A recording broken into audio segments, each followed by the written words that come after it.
Welcome to The Breakdown with Brodkorb and Becky, a weekly podcast that breaks down politics, policy, and current affairs. I'm Becky Scherr. And I'm Michael Brodkorb. We are back today after a rare week off, and today's episode marks a new milestone for the podcast.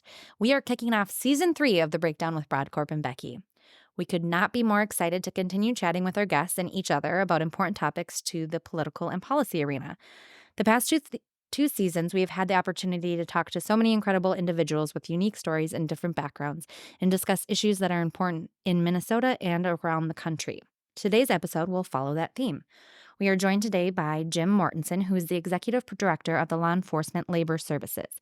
This organization is the largest public safety union in the state of Minnesota.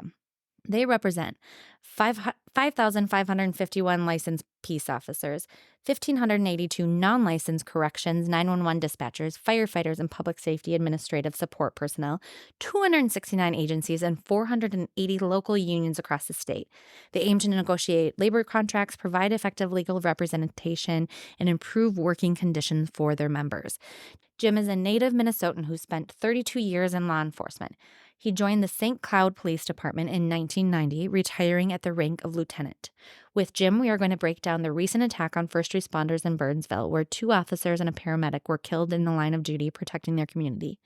We will discuss the fund his organization has put together and has been running to benefit the families of the 3 men who made the ultimate sacrifice. Then we will break down the recent report highlighting the rise in attacks on police officers. After our interview, Michael and I will break down the recent robocall in the presidential race that used an AI-generated voice of President Joe Biden and the ties that call has to Minnesota. We will get into who Dean Phillips said he would be interested in having on his ticket, and we will end by breaking down the South Carolina primary. Thanks for joining us, and enjoy the show. So, Michael. Season 3. We are still here. We are still here. By the way, I am amazed of a lot of things that I've seen you do on this podcast. Your ability to read the intros that quickly and with the fewest number of takes is simply astounding. So just so we're clear, if I have to we try to alternate the intros. If I do the intro, I do it privately because I get all nervous because I can't read it without doing you can do it in one take. You know, again, I later on in the show, I talk about Congressman Emmer Throwback. We used to call him One Take Tommy because he was so good at getting a script, a video done in one take. Apparently, I take after him. I don't know where it comes from, but the fast speaking is just innate. My mom always tells me to slow down. Maybe I need to do that a little bit more, but hey. We're getting there. I don't know how you do it. And we were off last week. Did you have a nice week? I did. Life is busy. Work is busy. The kiddo that was a special shout out to Carl Cool, who hates when I say kiddo. But we've had ear infections. We're teething, getting molars. He's had a cold. It has just been a disastrous month of sleep. Last night, I did get 6 consecutive hours of sleep. So I'm feeling great today and excited to be back. Did your husband get a good night of sleep too? Always. That's great. There's got to be, as I said before, it's good that you're getting sleep, but there just always has to be someone getting that good sleep just in case an emergency happens. Exactly. That someone's fully rested and is able to just jump to help out. I'm glad I missed you last week. It's interesting having a week off because we haven't had much time off. I know. I think we've only had a couple other weeks off. I think one of them was after you got hit by a car. So it is a rarity. How was your week off? I had a great week off. Did some work. I wanted to share one kind of very interesting political story. And it was really surprising to me. As I've mentioned before, I grew up in a very apolitical household. Neither of my parents were very political in any type of way. And I saw my mother this past weekend, and she was explaining to me, we were talking about the presidential race. We were talking about the Super Bowl ads. We were talking about the RFK Kennedy ad. I, of course, shared with her my story that I saw RFK naked I shared the story that I saw RFK naked in a locker room in St. Louis Park. I've shared that story before on the podcast. She shared a story with me about a Kennedy that I did not know, which is that my mom saw John F. Kennedy when he came to St. Paul. Yes. My goodness, fantastic, Becky. Absolutely, there's the pull quote right there. Yes, my mother saw John F. Kennedy. Holy buckets, it's hot in here. My goodness gracious, Becky, that's top show. Yes, my mother Oh my goodness, my poor mother. She's gonna hear this and she's just gonna I'm just sweating. Is it hot here? Is Oh, it I'm just so me? sorry, Mrs. That was Brodkorb. so funny. My goodness, that was so funny. Yes, my mother saw John F. Kennedy. Yes, she saw him clothed. She saw him at the St. Paul Hotel when he came in town in October 1960. I'd never heard that story before. So my Oh. mom was going to St. Kate's. Kennedy, of course, is a Catholic, and there was a contingent of some Catholic college students that went over to St. Kate's and visit. I do believe he was fully clothed, but it was a nice moment that I now just have to probably And clarify with my I mom that ruined. there was no nudity involved. But no, it was wonderful to have that kind of conversation. As you can imagine, when I was telling the story about RFK, which my mom, I don't know if she ever heard it before, she was very confused as I was telling. She's like, "Wait a second, you saw RFK Jr. naked in a locker room?" I said, "Yeah." And I described the scenario. Once I explained it to her, it made complete sense. But there was a little bit of shock value in her hearing that story, just the cliff notes at first. But I will clarify for next week's episode as to whether when my mom met John F. Kennedy, who was United States Senator at the time, whether both she and the then Senator, former president, were fully clothed. Wow, we My really got off the goodness. rails. I apologize, Miss Brodkorb, Oh my but goodness. that was a good story that you recently heard. So And thank nothing you. like you selling that story by adding the possibility of my mother being nude during the story, Becky. That was hands down. I'm so glad we were recording. Was not questioning her clothing Well, levels. It was more about the Kennedys. yeah, because in the story that I told, Correct. I was fully clothed, but he was, and it wouldn't. We're not going to disparage the Kennedy family by name, but would not be surprising if maybe one of them. But my hope would be that when John F. Kennedy came to Minnesota and spoke at the St. Paul Hotel, which my son was able to find the remarks because he was with me, found the remarks, and they seemed to be remarks that he would have given fully clothed. Perfect. But yes, I'll make sure to clarify that. We'll figure it out. Before we get into our guest for the day, I do also want to make a pitch. Have you ever read the book, The Kennedy Curse? Yes. It is fantastic to go in from Irish potato famine through plane crashes and car crashes and deaths. And I highly recommend if you haven't consumed that, go do it. I got to be honest with you. I really haven't pivoted from mom being naked. No, I'm so sorry. So I just got to say, I'm sorry that I'm usually good on my feet. Yeah. But man, that's just an A+ joke at my Well, mom's expense and at the Kennedy family's expense, which I know my mom will appreciate. nothing like starting off season 3 by nudity jokes. We'll hope to keep you entertained throughout season 3. Yes. And you have a big start for season 4. You got to come up with something great. I will do my best. Now we are going to move into a totally different type of conversation. So we are pleased to welcome today Jim Mortenson, the Executive Director of the Law Enforcement Labor Services. And we will chat with him about Burnsville, his time in the police department, and how we can support the families of the 3 first responders who were killed.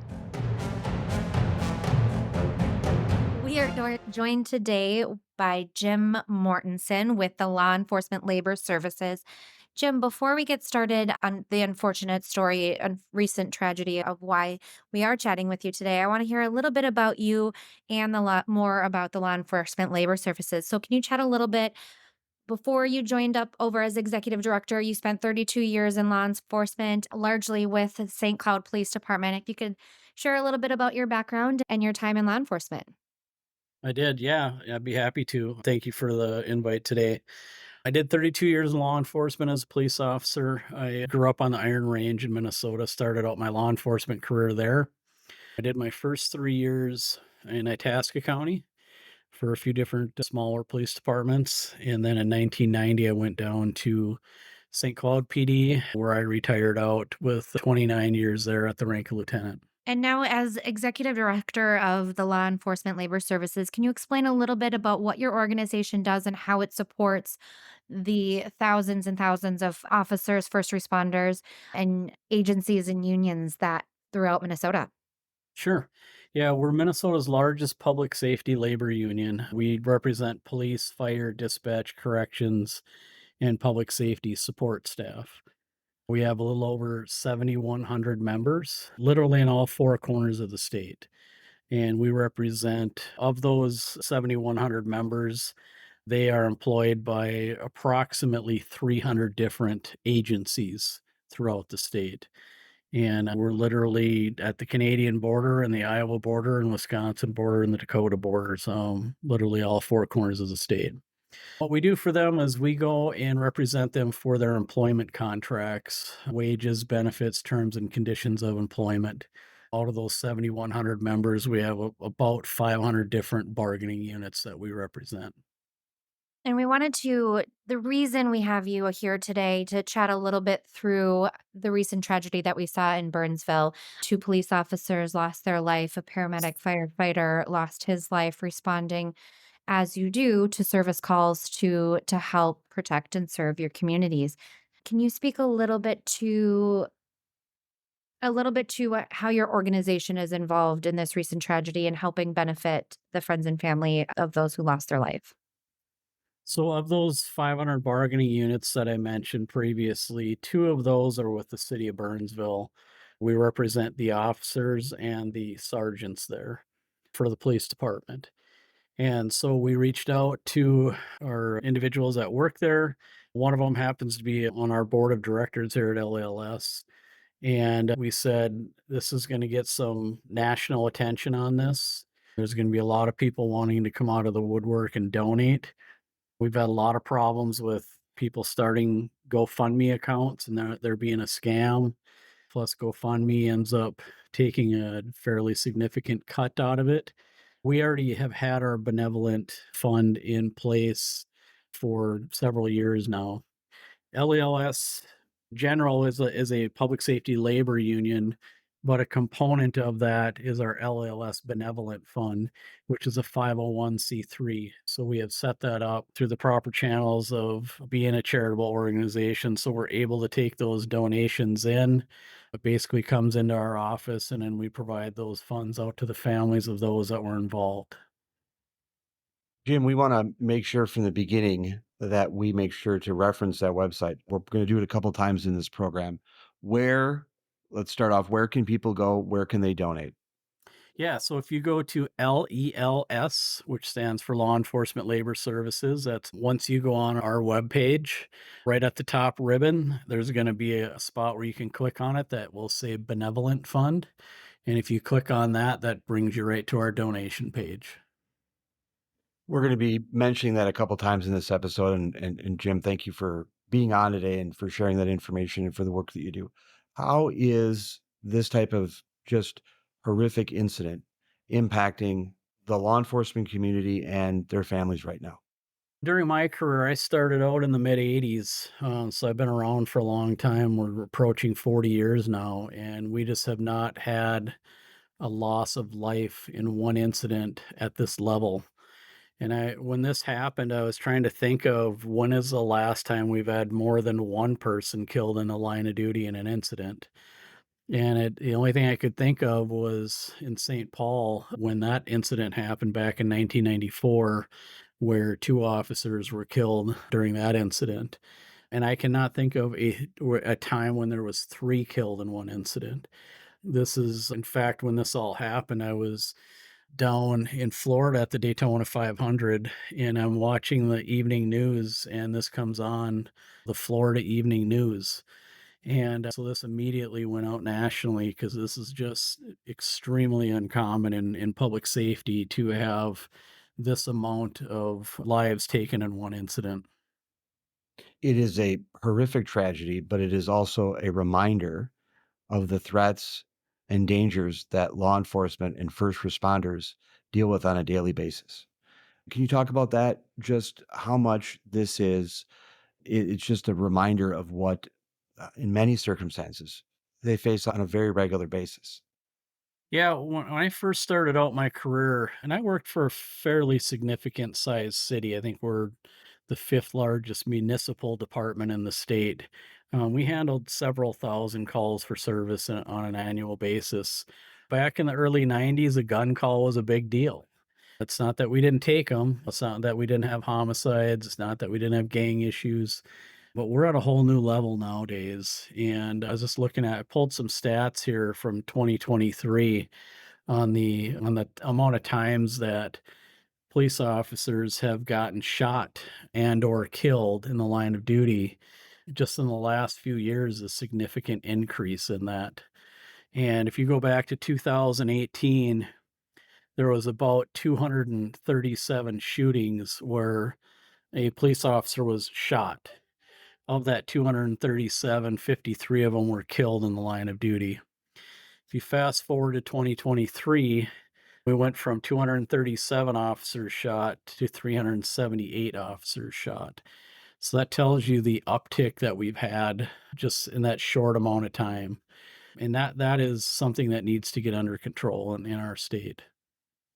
Yeah, I remember my dad went to school with Ron Ryan Mhm. Sr., and so my family was very familiar with Ron Ryan Jr., and it was a tragic day in August of 1994 when he lost his life, and an officer, Timothy Jones, I believe, also lost his life, along with a canine unit that also was also killed, and so it is we've not seen something like this. I remember how much time just stopped in 94 when that happened, and to have that level of brutality again in a more severe way, it's just horrific, and I'm so sorry for what you've experienced, what the family members experienced, and I just wanna say again how much, as an average just citizen, how much I appreciate what law enforcement does and what law enforcement and first responders do on a regular basis. I not get into specifics of my past, but there's been a couple times in my life when I've needed first responders there, and they've been there and they've been helpful. And there's a risk that that all of you,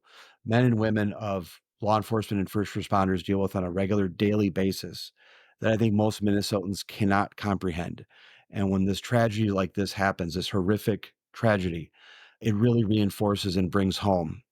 And it's just important to acknowledge that. And one thing that's been very unique about this situation, we've had firefighters killed in the line of duty, but I can't think of an incident in my almost 40 years where it was at the hands of violence. It's usually either in a structural fire or maybe something cancer related. They're struck by a vehicle or some type of equipment failure. But to actually have a firefighter, paramedic shot by an armed assailant, that is extremely rare in that profession. Just a reminder for everyone to donate.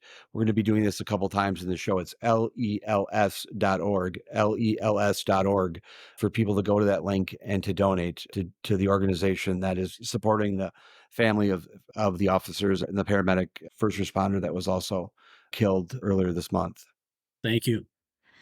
Thank you so much, Jim. We appreciate all you do for the first responders community, for all of the officers here in Minnesota. Obviously, you do good work making sure that your individuals and unions that you work for are well provided for, represented, have good working conditions, and all of the benefits that they need.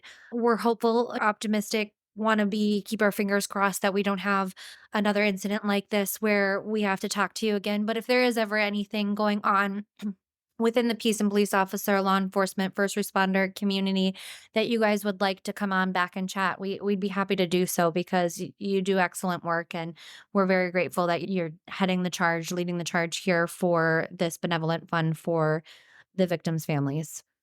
Yeah, and we've had well over 3,000 individual electronic donations since we started this from all across the country. And right now, the snail mail is starting to roll in. And so we're getting a lot of envelopes every day now, too. And so there's been extreme amount of love and support coming from not only the community of Burnsville, but from the state and from nationwide.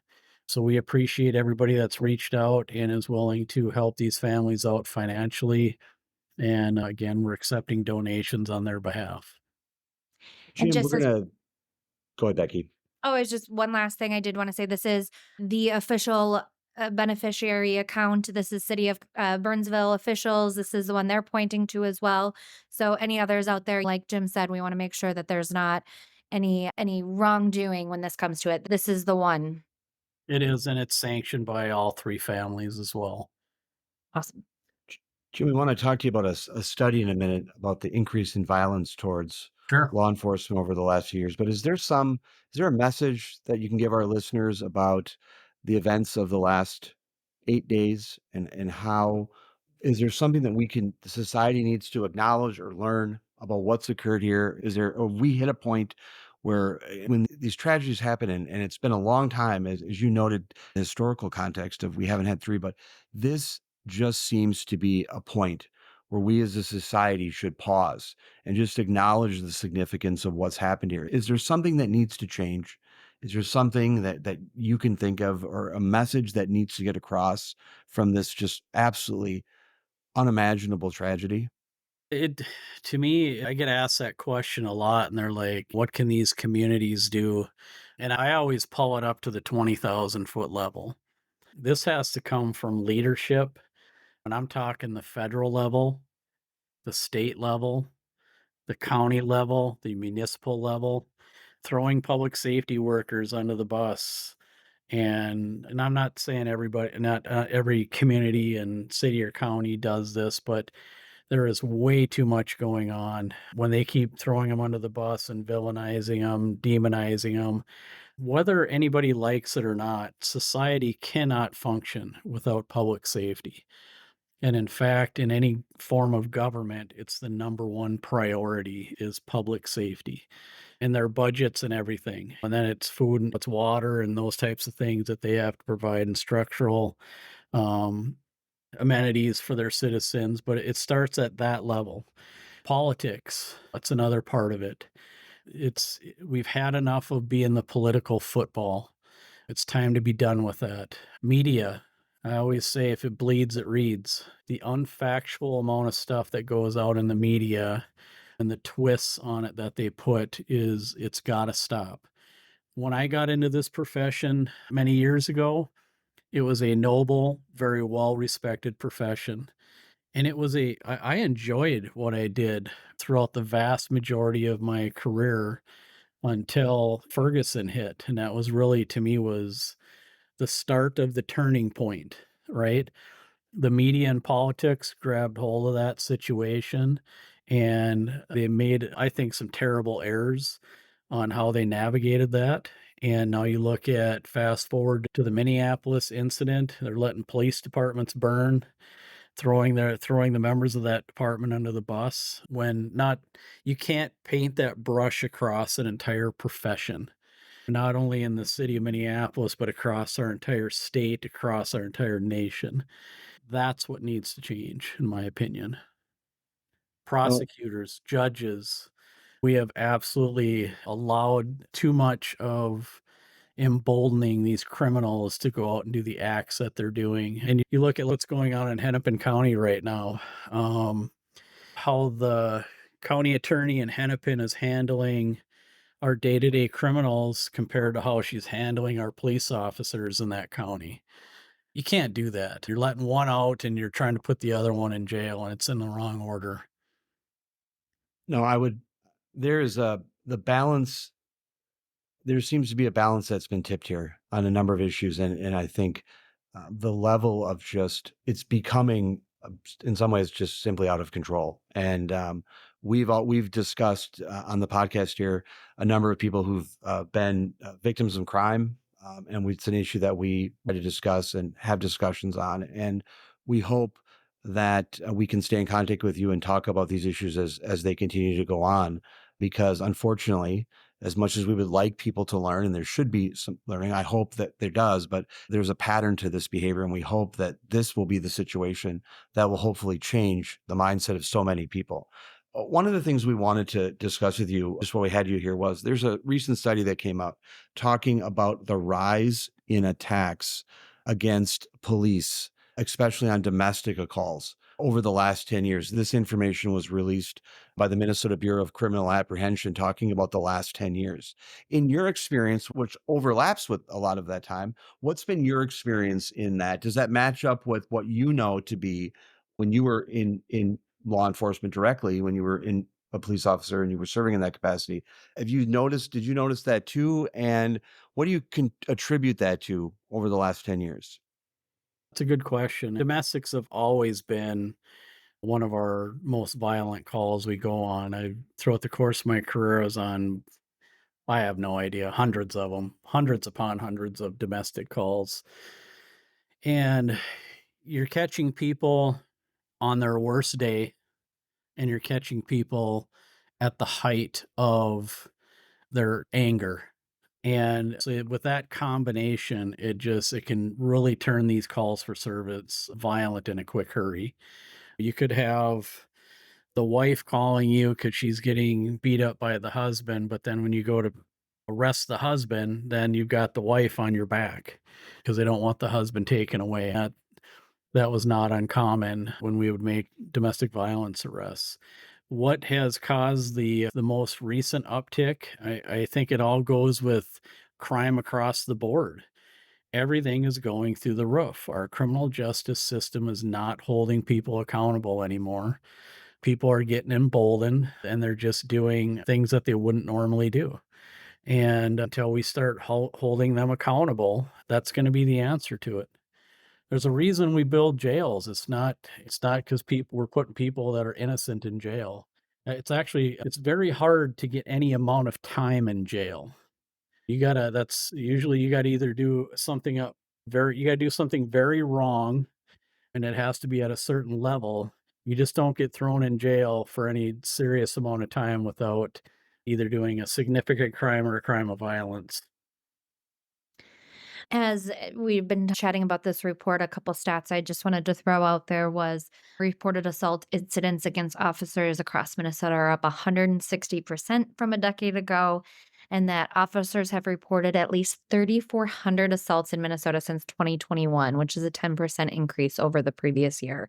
Now, that obviously is goes from biting and hitting to assault with a deadly weapon, and so everything. But those numbers, I think, when you see it, to see that in 2 years or 2.5 years, 34 assaults happened against officers in Minnesota alone. When we look at the nation as a whole, that's just a staggering statistic, and it's really unfortunate. And I do really hope that in the near future, we are able to turn this around and make it so not only do we have a safer scenario for our first responders, but we can have folks again willing to step up into these dangerous positions because some of that animosity and the larger dynamic that we're faced with is tamped down a little bit. You've spent 3 decades plus in this field. We're grateful for your dedication and sacrifice and service, and continuing now to serve your former colleagues and other first responders is very commendable. Thank you for all you do. And like Michael and I have said, we'd love to continue conversations with you better times when we're not having to focus on a tragedy, or hopefully that's not the reason we connect again soon. But if you do need anything from us, let us know. We'll continue to do what we can to support our first responders. And again, go to LELS.org. That is where the Benevolent Fund, you can find that information and donate. Thank you very much. I appreciate the invite today and letting you get our message out. Thank you, Jim. So we just interviewed Jim Mortenson with LES.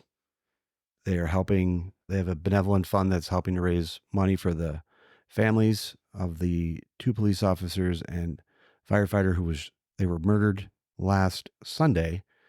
Your perspective on the interview. We're really grateful for Jim coming on to chat with us and discuss the work that they do on behalf of our first responders during their time of service, and unfortunately in this case, after their brutal murder that happened in Burnsville recently.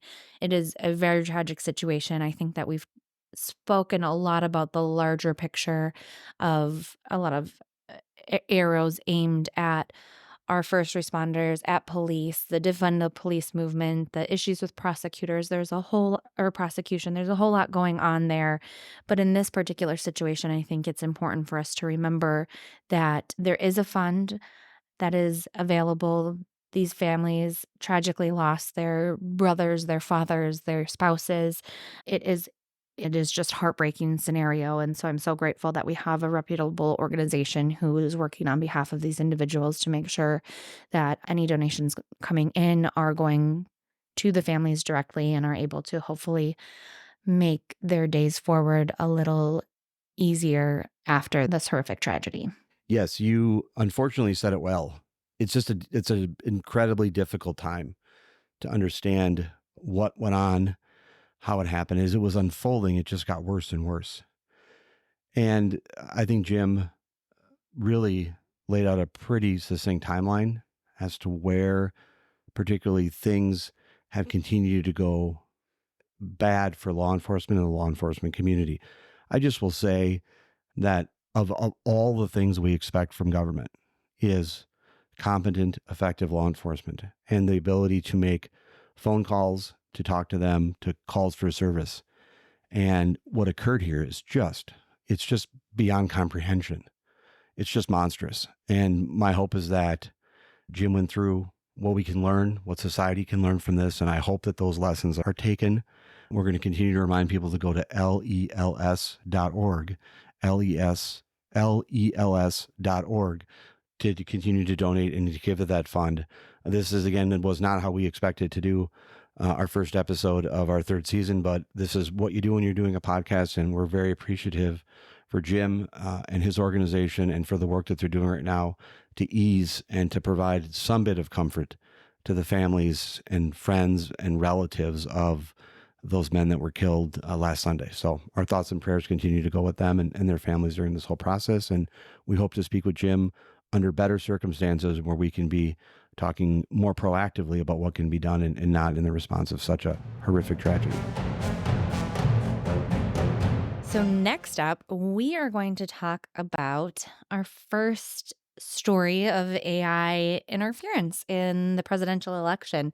As background, on Sunday, January 21st, a political consultant sent out or participated in sending out somewhere between 5,000, 20,000 automated calls that used a computer-generated version of President Biden's voice, urging people to not participate in the January 23rd New Hampshire primary.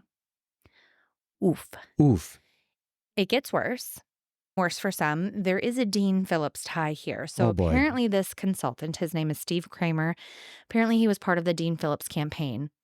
He was hired by Phillips' campaign to assist in ballot efforts in New York and Pennsylvania. His campaign was paid somewhere around $250,000, according to the FEC. And his maybe claim to fame, this Steve Kramer, he worked on Kanye's 2020 political or presidential campaigns. He's a pretty big wig, obviously. So he was a consultant that worked on Dean Phillips' race. Correct. But he was not tasked with this assignment from the Phillips campaign. Correct. In fact, Dean Phillips put out a very well-written, strongly worded apology and acknowledgement of the situation. He said, "I'm disgusted that a consultant hired to assist my campaign with ballot access is alleged to have faked a robocall impersonating Joe Biden. While I don't know this person, such behavior is despicable, and I trust we will be investigated by authorities. It's also despicable that the party actively limits access to state ballots and blackballs reputable consultants who would otherwise work with the challengers like me. The corruption in politics is pervasive and must be exposed and addressed." So I love the front end of that. Yes. We get a little bit into some maybe just... It was great messaging for what Dean Phillips' campaign is looking to get across here. Phillips says this is not a consultant that he personally knows or works with, but had indeed gotten money from his campaign. Yes, and he hired a New Orleans magician. A magician. Yeah. How do you think the magician community feels about this? It's not a good look. I saw Darwin with Darwin Forson with the Minnesota DFL. I think he made a reference to this, noting the reporters that were putting magicians in the headline. I think that adds a little bit of mystery. I don't think credibility. Maybe it does. Does a magician being involved make it seem more mysterious? What is the magician element at? I don't know. I take it as it just adds a level of ridiculousness to it. I think that I feel like it, in my mind, you go on like Craigslist, I need a guy who's going to be able to do this. And this magician's, I'm a jack of all trades. Gotcha. So let's start over. That's how you would do it. You would go on Craigslist and that's how you would say, I need a guy. That's not what I would say. That was what I'm envisioning of the situation, that magicians are in the hunt for work on Craigslist. Let's start over here. So wait a second. What scenario are you describing? Are you describing the hiring of Steve Kramer, I think, put an ad and says, looking for a guy who can fake. That's what he did? I don't know. Okay. No, I made that up. But that's where I think this New Orleans magician, I don't know how these two get connected. I'm just trying to connect the dots of some plausible But you went to Craigslist. scenario. That's how you think it happened. So Sure. if you were going to do this, if you were going to do this type of scheme Would you go on Craigslist to try? That's where you would be your launching I'm point? going to use a Tom Emmer line here. I don't speak in hypotheticals. Okay. So we're But not you going were to go in because I am not going to be involved in any AI generation of any sort of political interference here. What I'm surprised about is that an AI was needed because there's so much source material of Biden's voice that they could have used that in some way. But they obviously wanted that special touch that a magician can offer. I immediately think of magician. I'm a big fan of Modern Family. I think of Phil Dunphy. I think he'd be horrified by this attack on the good people that are magicians in the illusionist community. But I got to tell you, it adds a kind of unique perspective to it. I should note, of general concern, let's piggyback to your favorite episode, your favorite guest, Steve Simon. Yes. You guys, Steve Simon, our Secretary of State, was concerned about this exact thing. Yes, you posed an exact question of asking him about the potential of AI use in the upcoming presidential and down ballot campaigns. And this is exactly it. This is really concerning that they said this magician was apparently then doing interviews after the fact, said that it took less than 30 minutes for him to generate this. Obviously, then you have to work with some platform or organization company to make those calls. But very minimal time and effort went into sending somewhere from 5 to 20,000 New Hampshire voters and saying, stay home. Yes, and the significance of that was Biden's name was not on the ballot in New Hampshire, because we, of course, did a breakdown episode led by you on this, where we discussed the New Hampshire primary. His name was not listed on the ballot. Therefore, it needed to be, people needed to write in. So there was a strategic advantage. There was a political advantage to telling people not to vote and using Biden's voice, because that would benefit, in essence, Phillips then. Mm-hmm. Again, Dean Phillips' campaign had nothing to do with this. So let's not accuse them of being involved in any way. But I think the magician is just a nice touch. Right. But again, it also gets into, again, what Simon said. And this is where it could be a problem is usually as operatives, when we're working for, and when we've done stuff in the past working for campaigns or the party, we're always encouraging people to vote. This is the absolute worst type of thing, is encouraging people, urging people not to participate in the vote. That's where it's just ridiculous. And this is just the beginning, right? So Yes. much more to come, so much more in-depth things that people can do, from the deep fakes, having a Biden visually saying something on a commercial or a digital ad that is served to people. And love it or hate it, there are voters, there are Americans who don't do any further research, right? You go and vote, and if the president of the United States calls your phone and says, we don't need you to participate, even if it's 5, 10, 12 folks, if this is the general election, let's look at it something similar. Let's say that ahead of the November election, this were to go out in Minnesota. And how many districts on the House and Senate level were decided by 1, 5, 8 votes? So if you put out 20,000 calls saying, oh, you don't need to go vote, thank you for your support, Democrats are good, that literally, it has potential to really impact electoral results, and it's really concerning. Yes, absolutely. And no reputable on the Democrat or Republican side that would ever participate in this type of stuff. That's why, again, it's unfortunate a magician's being tagged with it, but it's just the prospects of it, how simple it is, the 30 minutes and what can be done and the effects of it are just horrific. And I applaud Secretary Steve Simon for raising concerns about this. It's unfortunate we have this quick of an example of it, but it's something that needs to be dealt with, needs to be policed, and it needs to be enforced, because this is just going to be ripe with mischief. And it sounds like there are steps being made to do that. The company that was used for this AI generating of Biden's voice said that is not allowed under their terms and conditions. They are looking at putting more steps or barriers in place to make sure that doesn't happen. The FEC is seeking to make AI generated robocalls illegal.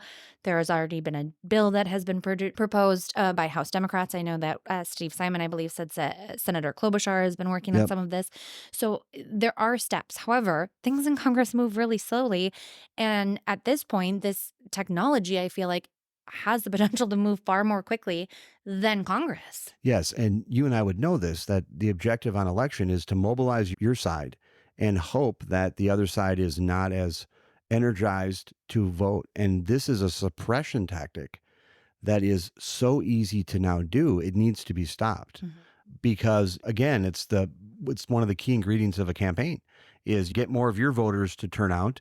And if there's intensity issues in the election, if one particular side is more energized than the other, that has an impact on the election results. So when you're sending out a voice message from the president saying don't vote, that's a real reason to just stay at home. And that's what's so scary about this.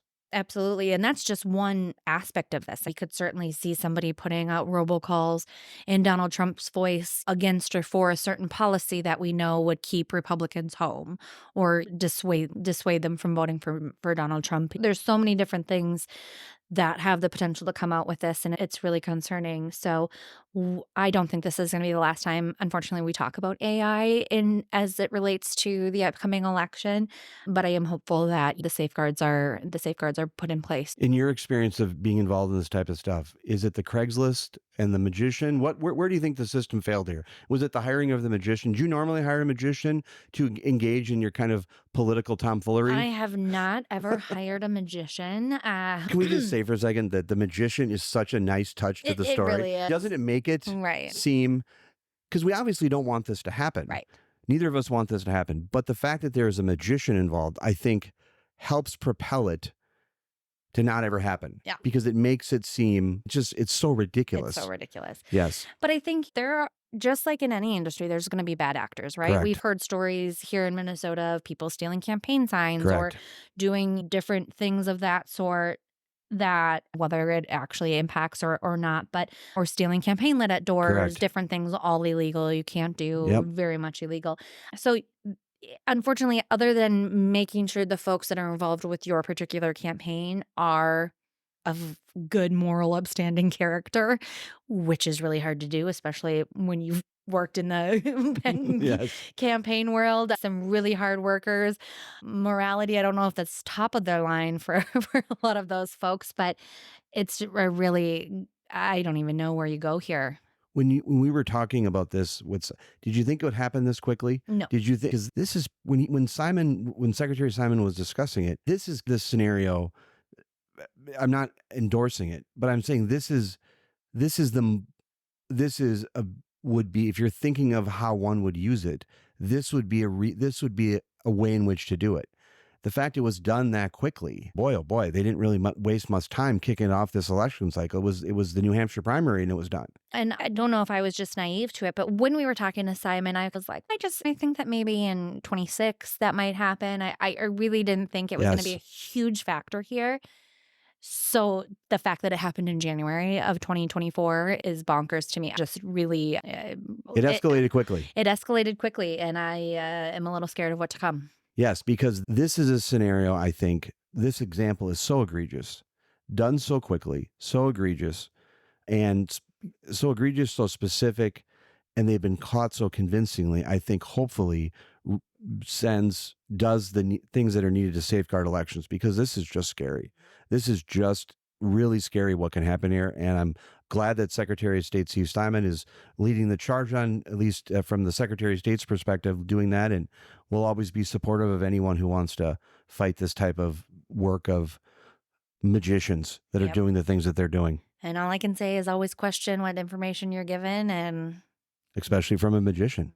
We might need to bring a reputable magician on to speak about the crafts of their trade and not to do this type of stuff. All right. Thank you. Next up is we have more Dean Phillips. We have more Dean Phillips. Despite saying that he was not interested in running a third-party ticket, while on WCCO last week, Minnesota Congressman, presidential candidate Dean Phillips, he floated the idea of a unity ticket with Ambassador Nikki Haley. First of all, let me say I'm a big fan of Dean Phillips. I think he's right on the message. I've been consistent in saying that I think that where he is, where the vast majority or a number of Americans are, is that they're frustrated with who the picks are amongst Democrats and Republicans, that it's leaning towards a Biden-Trump rematch. Most people don't want that. I just wish, what frustrates me is I don't think that the makeup of either political party right now is going to reward the type of outside-the-box thinking that Phillips has, particularly on this issue, because I would say on the Republican side, there's a number of folks, not to say that I speak for you, but I think we probably would align and say we would like someone other than Trump. But Phillips' message is poll driven, it's specific. He's making very credible, reputable points. And my goodness, I wish more people would listen to him. Now, the Nikki Haley thing, I do not believe that third parties on the national level are going to succeed. So I'm not a fan of, I've never been a big supporter of third parties. I think it's a two-party system. I learned that from The Simpsons. What are you going to do? Waste your vote for a third party? So I'm not a fan of, it's just, it seems like a novelty, a fad. It would be great. I like it it would be great to see a unity ticket. It would be great to be able to see, particularly in this time. But operationally, I think you and I both know it's just not realistic. It just couldn't work. As much as we would love people to rally around the flag and put partisanship aside and focus on what's good for the country, that's just Pollyannish, right? Absolutely. So this would be the kind of pitch here was that they would run as independent. So both Got it. their paths go as independent. He did say he would run as her VP. So let me say, this would be a really incredible duo in the White House. I think a lot could get done in the Yes. country would be great. The path to get there, unfortunately, just does not exist. Even if we think about 30% to the right, 30% to the left, and 30% in the middle, that 30% in the middle, I just don't see really moving this. I think that I could probably call through a majority of my friends and family, and I think that if I did a personal poll, I think that this part of the ticket would be vastly outbeating Joe Biden as a second term or President Donald Trump as his second term. Like you said, third party, it's not Justin Ventura as governor kind of scenario. It's just the path I don't see. It's harder on the national level. It can be applicable you can happen on the state. Minnesota is a perfect example. Minnesota has a rich history of third party candidates being elected governor and being elected to statewide office, but it's just much more difficult on the national level.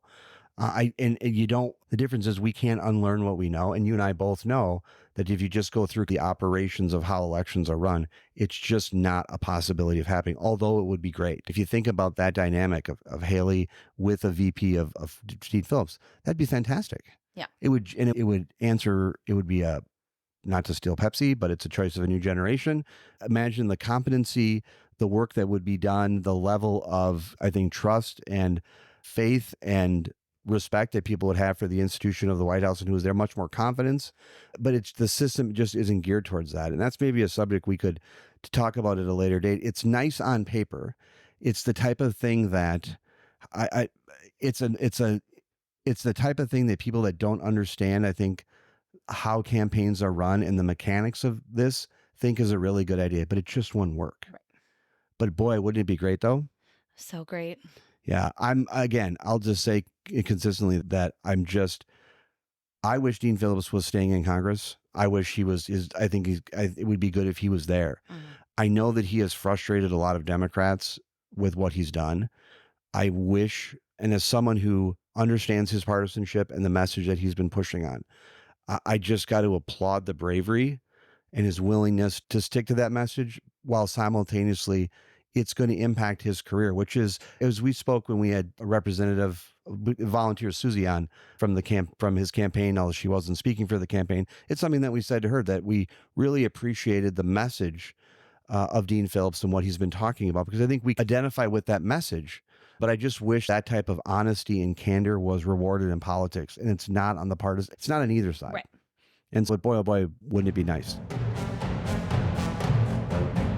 Next up, yes, keep going. South Carolina primary was this weekend. Oof. Oof, indeed. And now Donald Trump came in just shy of 60% of the votes. He got 450,000. Nikki Haley, her home state, came under 40%. She got 298,000 votes. Donald Trump gained 47 delegates and Nikki Haley gained 3. So we have, there's roughly 1,200 delegates that are needed to get elected to win the nomination. Around 110, I think Donald Trump's at around 110. So we have close to 140-ish that have been allocated. Right. It's very early in the process. Your take, what is the path for Haley out of South Carolina? I will reiterate our love and admiration for Ambassador Haley, for what she stands for being a voice for Republican women, Republicans as a total, or in its entirety, Americans, everything. I think that she is a great messenger, a great voice piece, a great statesman for our country. However, she needed to win South Carolina. If my perspective is, I understand she's keep staying until Super Tuesday. That's my campaign trail coming Yep. back. Super Saturday Super is Saturday, big yes. thing on the campaign trail. BPOU season, yes. Super Tuesday is, we're just under or just about a week away from Super Tuesday. But for me to see her having momentum to move through Super Tuesday and beyond, she needed to have, even if it was 51-49, she needed to come out on top in her home state. And it's unfortunate it was not close. Why do you think she's staying in?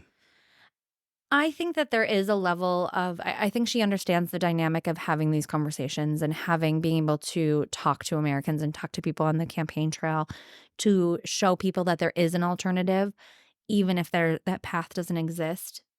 But at this point, I mean, I was surprised that her drop dead date was beyond Super Tuesday and not just past South Carolina. And who knows? We've seen this before coming out of Iowa and then 24 hours later, a dropout. So it is potential that she does pull out before Super Tuesday. Do you anticipate that she will, or do you think she pushes through? I think she stays in. I think, and one of the questions I was going to ask you is, because of the legal challenges Trump is facing, do you think there's a need for there to be a backup, in essence, someone in the spot that could fill in?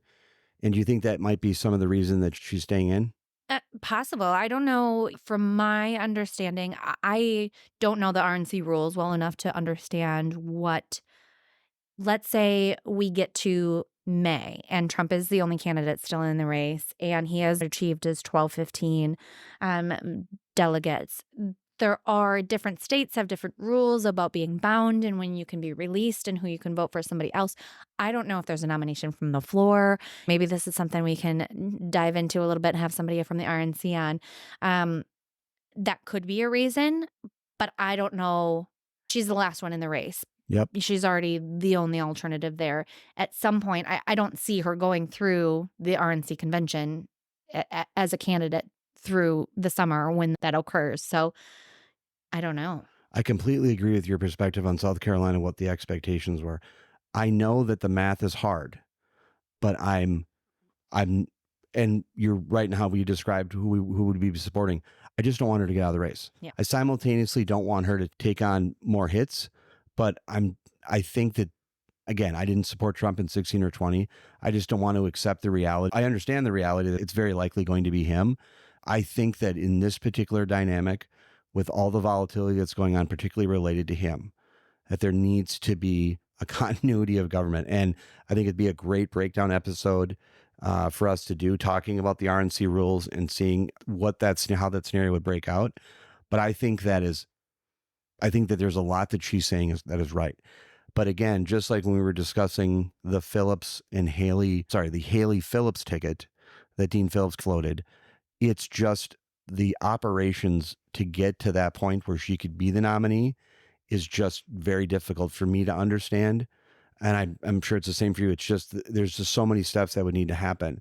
And the rules are written in such a way where winner take all and allocations based on who won and stuff.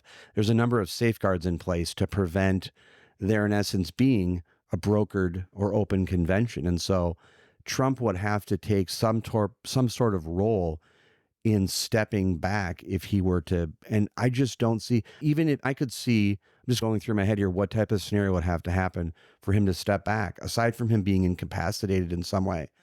But if he's in jail, they will endorse him while he's in jail. They will endorse him in any way that they can. And if he has any form of judicial shackle on him, that his numbers will only go up. And so absent there being some other scenario where he voluntarily steps back, I think he's in the driver's seat, but he's in the driver's seat. He's the nomination, I think, is every day coming more of the reality of what we talked, but I don't want Haley to get off the road yet. I don't want her to get run over, but I don't want her to get off the road. Completely agree. I think, so like we said, Super Tuesday is first week of March, I think March 3rd. Following week is when the RNC spring meeting is. And now this is also a tie-in, a kind of segue. RNC chair Ronna McDaniels is officially stepping down at that spring meeting March 8th. This is something that is common once there is a nominee. She has met with Trump. Trump has his folks, including his daughter-in-law, Laura Trump, who is going to step in as vice chair in the North Carolina, I believe. Yep. GOP chair is going to be stepping up as chair of the RNC. So what I'm most curious, and this is going to be, we're going to put a pin in this, because following that spring meeting, or at that spring meeting, just like at the Republican Party of Minnesota convention, business is conducted. There is potential for rule changes. There are potentials for different things to come up. So I will be interested if there are any shenanigans of sorts trying to change how this nomination process goes forward. If it eliminates, nominations from the floor or different things, there's always an agenda, right? There are always agendas from different factions of the party, of the representatives at the RNC convention. And not that I expect many of those rules to be changed, but and none that I've heard of being proposed. But I do believe that there is probably going to be some shots taken in different ways to impact what that outcome might be, whether it is for a Nikki Haley type alternative or just to ensure that Donald Trump does not have any alternative to him at the convention. So I think that we have put that on our agenda for in 2 weeks, and we'll come back to it and chat about that more. We need to speak to Reince Priebus. Priya. We need to get Priya. Obviously. We need to get Priya back. Priya, we need to get her back. She's she can help. She's going to help. I think she can make this straight. She can make my Haley getting out of the race. She can lay out the strategy. We'll get Priya on. She'll make me feel so much better about this path and what's going on. absolutely. Hear that, Priya? We're going to call you tomorrow. Yes, exactly. And we should note that Nikki Haley's in town, is in Minnesota today. That is correct. We should also note I'm going to give a name drop to Mark Drake, one of my good friends. He wants me to always remind people that Donald Trump lost Minnesota in 2020, and he was here in 2020. He said he would never come back if he lost the state. And so I did an interview today on WCCO Radio. He wanted me to make sure I note that. So I'm just going to remind our listeners that Donald Trump said in 2020 that if he lost the state, he would not come back. And so I think that's a good piece of news on the horizon for some Republicans. All right. Thanks. Have a good weekend. Have a great week. We want to thank you for listening to The Breakdown with Brodkorb and Becky. Before we go, show some love for your favorite podcast by leaving us a review on Apple Podcasts, Spotify, or on the platform where you listen. You can leave a review or give us a shout out on our website or across all social media platforms at BBBreakPod. The Breakdown with Brodkorb and Becky will return next week. Thank you again for listening.